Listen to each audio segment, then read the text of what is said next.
What's up, guys? I just finished my Europa Universalis 4 World Conquest, and I want to share it with you.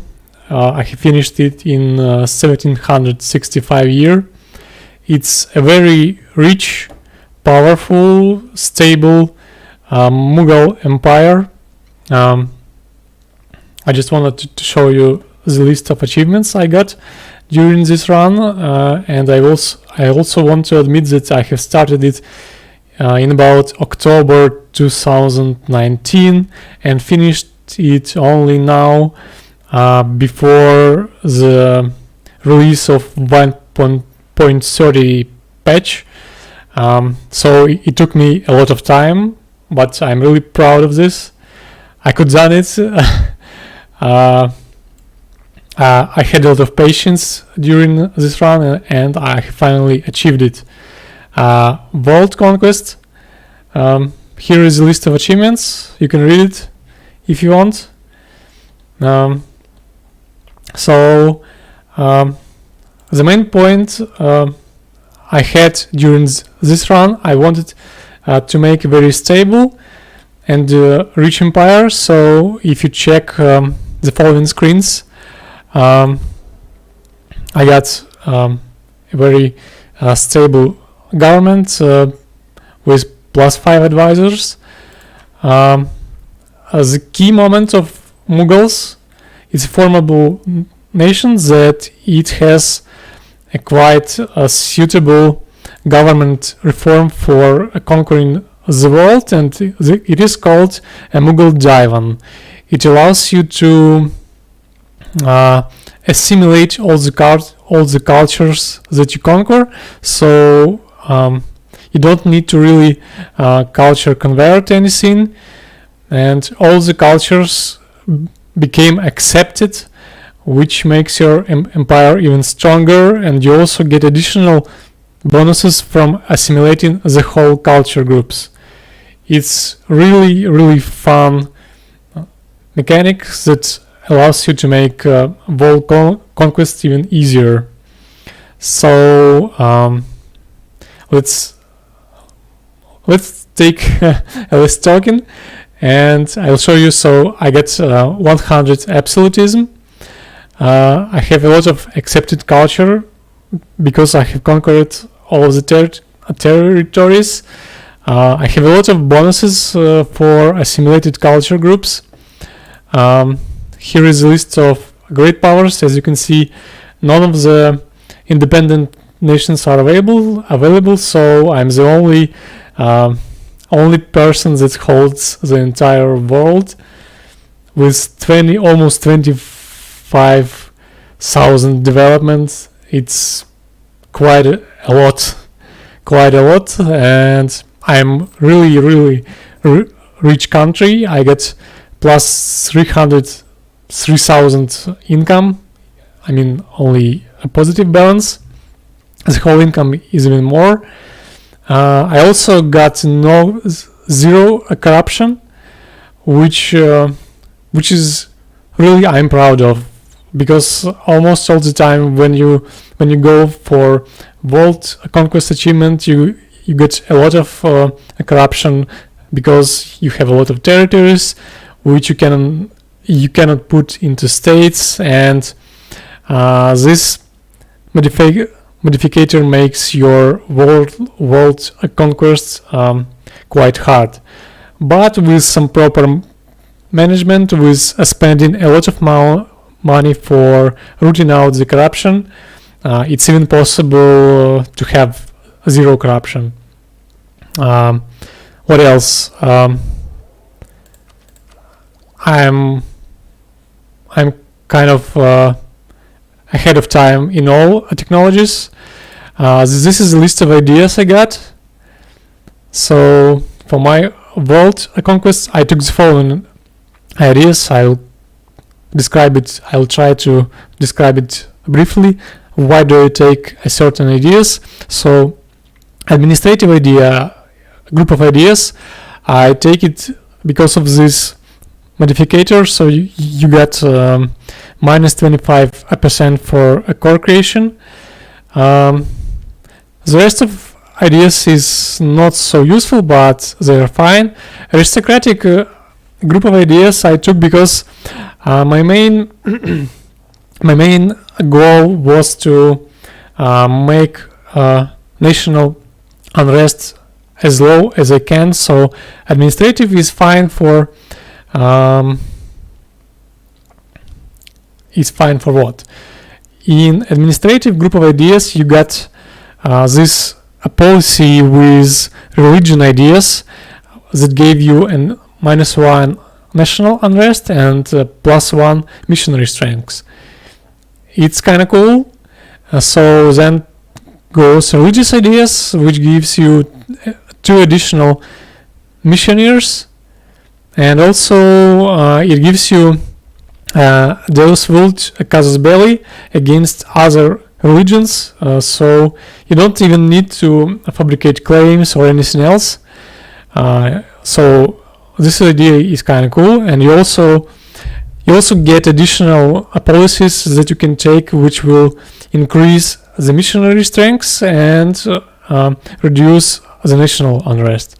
And diplomatic ideas are almost useless, but there is only one idea which is very, very important for world conquest.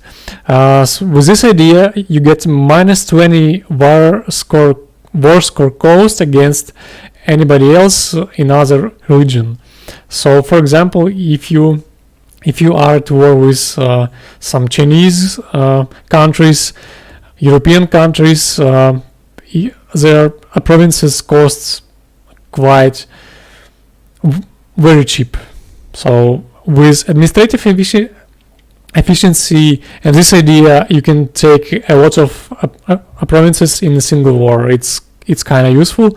Offensive group of ideas are also almost useless, and I took them because of siegeability idea, which makes conquering forts quite faster. So it also helps you to defeat enemies quite faster and conquer countries even faster. Humanist ideas I took because of national unrest, religious unity, and basically you don't need anything else. Idea cost is a good bonus, but since I took this idea, it's a 6 idea, so I have at that point I have enough monarch points to open all the ideas even without this bonus. And trade ideas is I took it almost at the end of my campaign, and therefore it doesn't make any real profit, but anyway it helps you to increase your trade income, and that's why I took the ideas. Also you get the policy to reduce to increase your trade efficiency and get a +1 missionary strengths. And also Mughal owned ideas include plus 25 core creation costs bonus, and that's why you get a very cheap core creation for almost all provinces. Also Mughals got quite impressive mission tree that gives you claims all over the India region. It gives you permanent claims for Hindustan region and Malacca. So basically with Mughal quests you can conquer all of these really cheap and fast, because you get claims all over these areas, and it's kind of amazing. Please note that in order to play Mughals and in order to make a world conquest, you have to own some DLCs. It's very important, because without DLCs you won't be able to get this Mughal Divan government reform. You won't be able to increase your advisors level to get additional monarch points and so on. So if you take a look at here are my policies, mainly they are aimed for national unrest and missionary strengths. And here comes the interesting thing.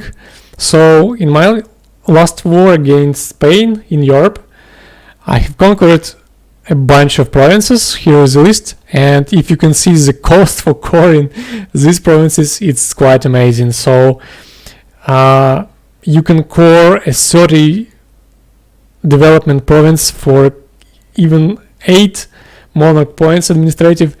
It's very cheap, and I don't know how you can do it cheaper. Of course, you can also get some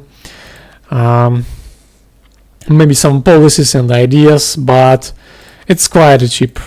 It's quite cheap, and with absolutism, with 100 absolutism, a technology level, and also this very cool quest, viceroyalty of the Deccan, it gives you 80% administrative efficiency, which almost doubles the amount of provinces you can conquer during a single war. It's kind of impressive, and if you want to make a world conquest in Europa Universalis 4, I kinda recommend playing Mughals first of all. It's a very strong country, and it's kind of fun, really fun. But of course, it will take some time. You have to know that. And here comes the religion screen. As you can see, I got 6 missionaries, and I'm kinda converting quite fast. But the main problem, I also wanted to try if I can get the one phase achievement where the entire world will be converted into your religion. But the main point is that all of these colonies in America are not from my religion, and I don't think I will be able to finish converting all of these provinces by the end of campaign. That's why I have decided not to go for this achievement. It will be almost impossible. This is because there are a lot of provinces I have to convert, and I have also some provinces in Europe not converted. Therefore, it will require a lot of time, and I don't think it will be possible. And also, what's interesting left here? Let's see, I got 100 professionalism, which gives me a lot of siege ability, quite cheap generals. Not so much discipline, but it is enough for fighting artificial intelligence in this game. And I also got a lot of force limit, manpower, etc. But I'm sure that 500 force limit is quite enough for fighting anybody, unless you're fighting in 5 multiple wars. So with offensive, a group of ideas, you also get quite good generals, and if you fight in multiple wars and fight a lot, you also get high army traditions that gives you very good generals, so you don't even need other military ideas, so you're kind of okay with that. And what else to show? Here is a list of my colonies, my trade companies. All of them are kind of calm and don't want to fight for independence. So I'm kind of proud of this. It's a very, very stable country. I get almost what I'm talking about. I got 0 rebels, and when I'll finish acquiring this stuff, it will be finished in less than a year. So I will have minus 13 national unrest, which makes rebels don't want to pop up in your country at all. So I'm kind of proud of this. It's kind of cool, fun campaign.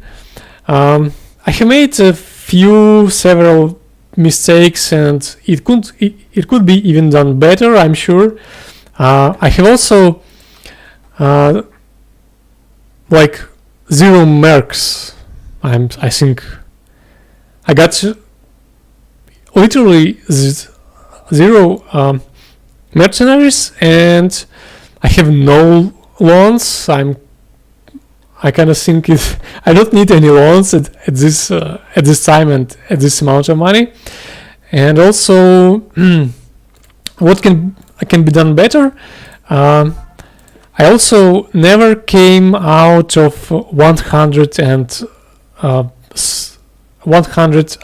of overextension. So every single war I was fighting, I took provinces only to around 99% of overextension, so my country won't blow up because of this. And even if I took more than 100 of overextension, I'm sure that I would be able to finish my world conquest much faster. I think that 730 is kind of possible in this case, but I have tried to make it a very stable country, and that's why I don't rush for too much overextension. So I think that's it. This is my short, kind of short of description of this run, and now let's go for timeline. It's the most kind of interesting stuff. So let's go. Oops. Okay, here it is. Largest army, largest navy, and so on. Everything is largest in my case. So let's go for timeline. Yeah, let's go. Or not. I guess I'll record this again, because I had to show the timeline.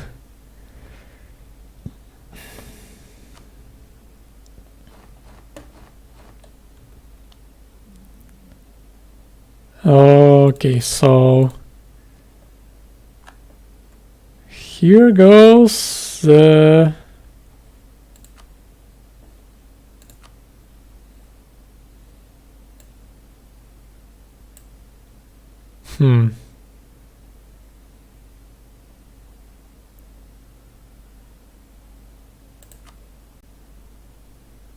How do you watch the timeline?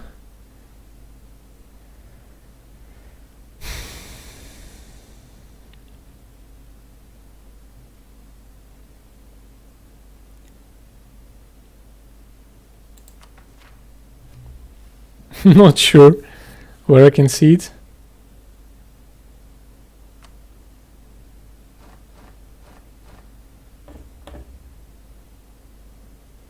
Oh, here it is. Yeah, so this is where we can see the timeline. I will try less talking during this run. And I will also mention my two mistakes.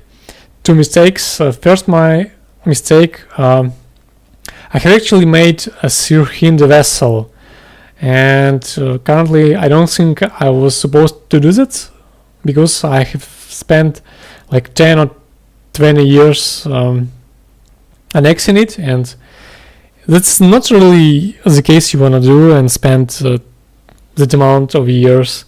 And my second mistake, I was actually supposed to convert my religion into Hindu when I was small, when my country was not so very big, and when I have only realized that when I conquered a lot of India, that I was supposed to become Hindu, because it's more suitable religion, and it has more useful things comparing to Muslim. But anyway, Muslim is and Sunni is okay.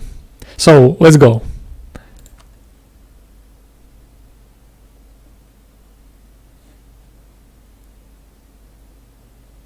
I will do it faster.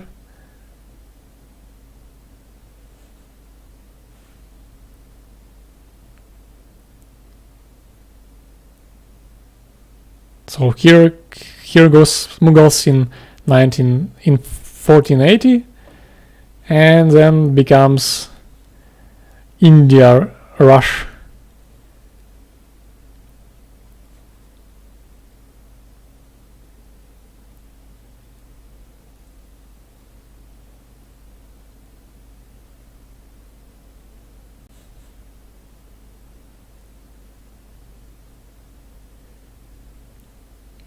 So most of India was conquered before the 1600, and it's kind of fast.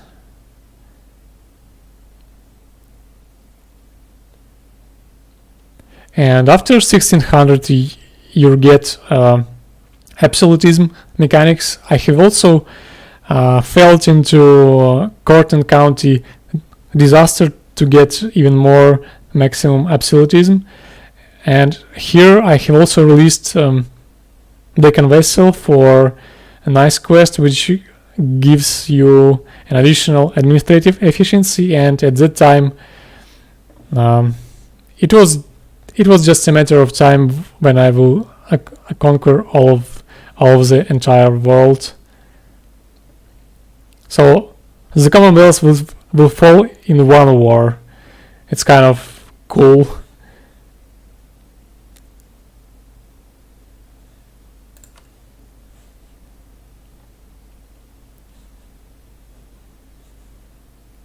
So you could see my worms into Europe.